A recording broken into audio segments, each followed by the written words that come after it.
Good morning, ladies and gentlemen. Permit me this morning to speak to you on a topic I've entitled The Power of Your Vision. The Power of Your Vision. Now, when we talk about a vision, what is a vision? I believe that a vision is a mental picture of your preferred destination. A vision is the mental picture of your preferred destination.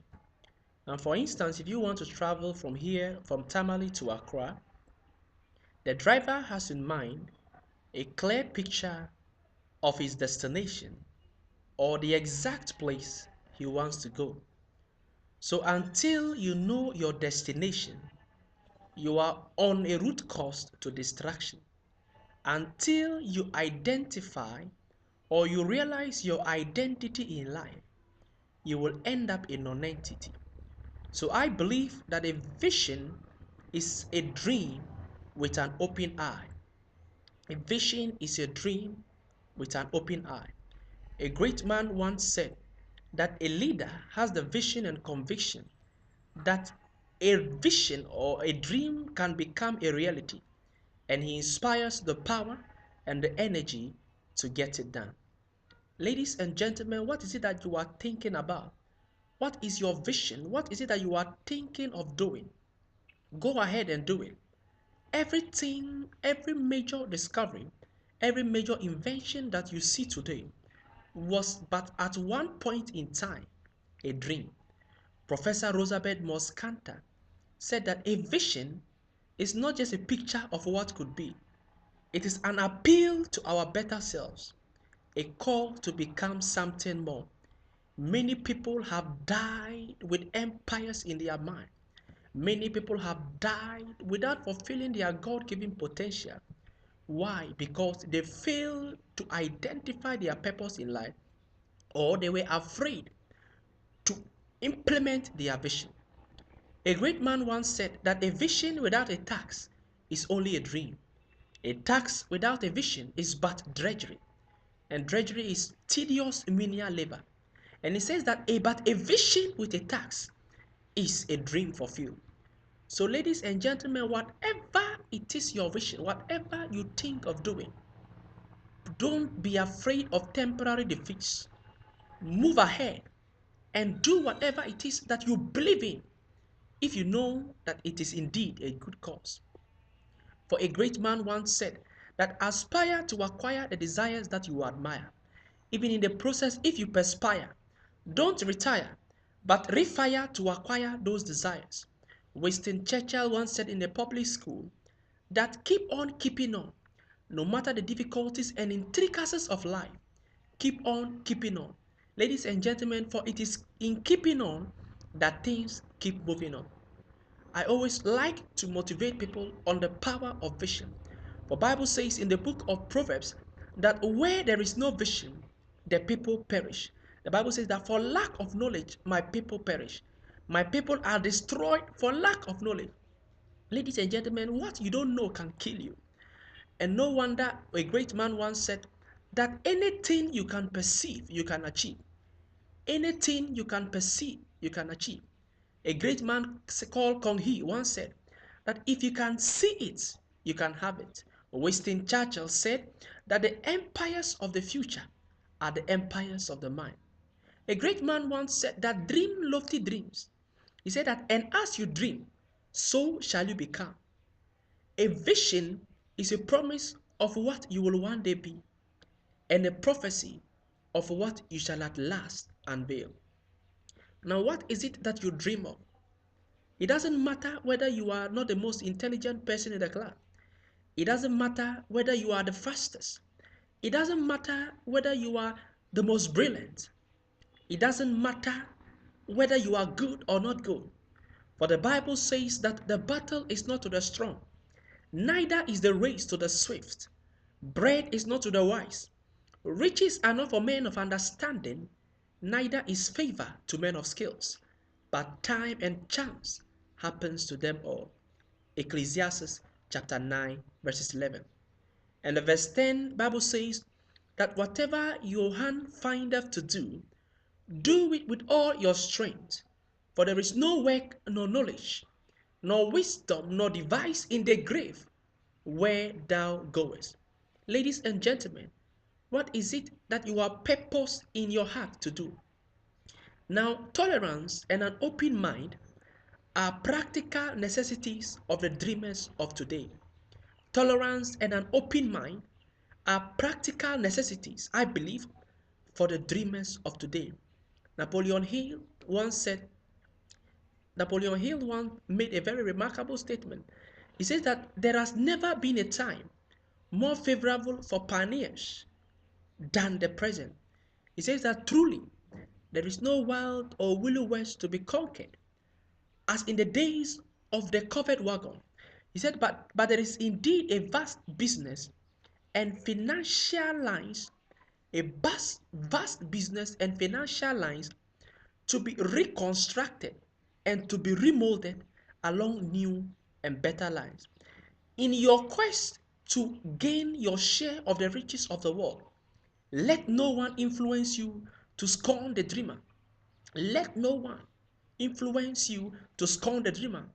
In order to win the big stakes in this changed world, you must catch the spirits of the pioneers of the past, whose visions, I say again, whose visions have given to civilization all that it has of value. Let us not forget, Christopher Columbus dreamed of an unknown world.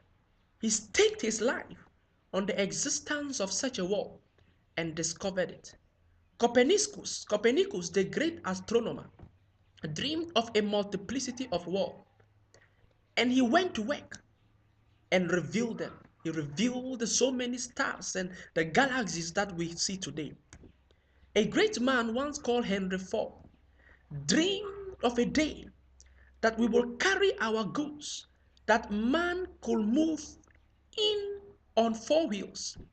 He dreamed of a day that will bring along with itself a horseless carriage system. He went to work with whatever tools he had, even though he had no education, he had no money. Today, Henry Ford has helped to put more wheels in motion than any man who ever existed in history. The Wright brothers dreamed of a day that man could fly in the air. They went to work with what tools they have. And today, evidence of their dreams bells the entire universe. We see planes and all assorted items flying in the atmosphere. Now, even before the Wright brothers discovered or invented the first aeroplane, a group of scientists had met and agreed that it was impossible for any metallic object to fly in the atmosphere. Why? Because they had tried so many times and had failed. Ladies and gentlemen, the fact that people have tried something and failed, that doesn't make it an impossibility. The fact that thousands of people or millions of people have tried something and failed doesn't make it an impossible. Doesn't make it impossible or an impossibility. Rise up beyond your current position. Rise up above your predicaments and aspire to acquire the desires that you admire. Even in the process, if you perspire, don't retire, but refire to acquire those desires. Keep on keeping on. Never give up. Thomas Edison, the great inventor, dreamed of a day that one could use an electric bulb. Even though he failed over 10,000 times, he persisted, he never desisted. And today, evidence of his work bells the entire universe.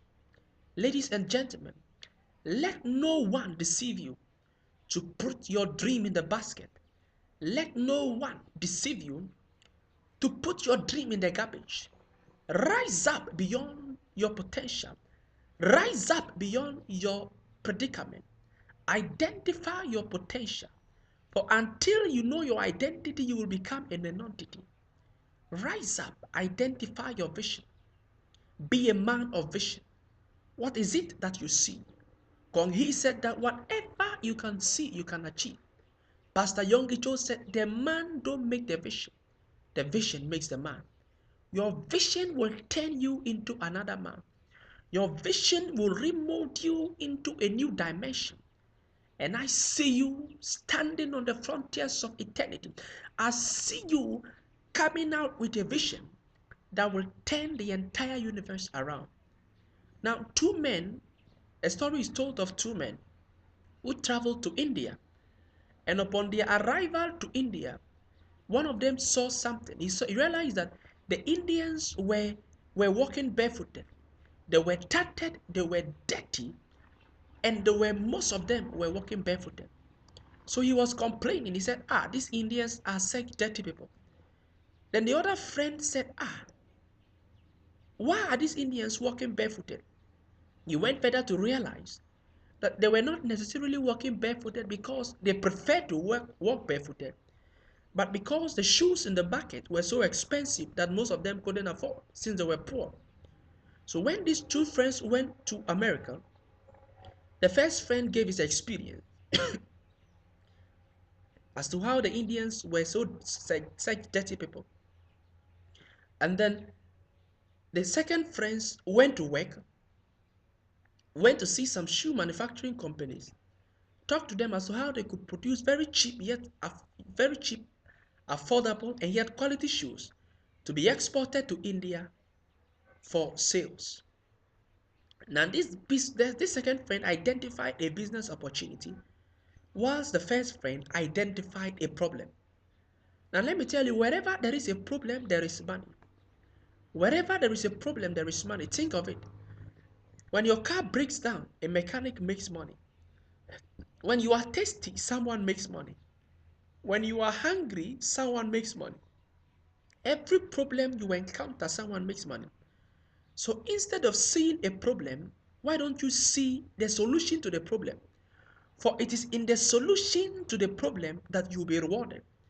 The world has so many problems, but the world doesn't necessarily reward those that find the problems, but those that identify the solutions to the problems. So instead of looking out for a problem the next time you go to town, the next time you get to the market, or the next time you go on an expedition, look out for the solution to those problems. For it is in the solutions that you'll be rewarded. So a man of vision, instead of seeing a problem, sees a solution. A man of vision, instead of seeing a predicament, sees an opportunity. And your opportunity will make a room for you. Ladies and gentlemen, let us not forget that the dreamers of the world fare better. Never put your dream in the basket. Never put your dream in the trash can. Thank you so much for this opportunity. Thank you for listening to me. My name is Atchulo Joseph, and I'll come back to you with more videos. Thank you, and God bless you.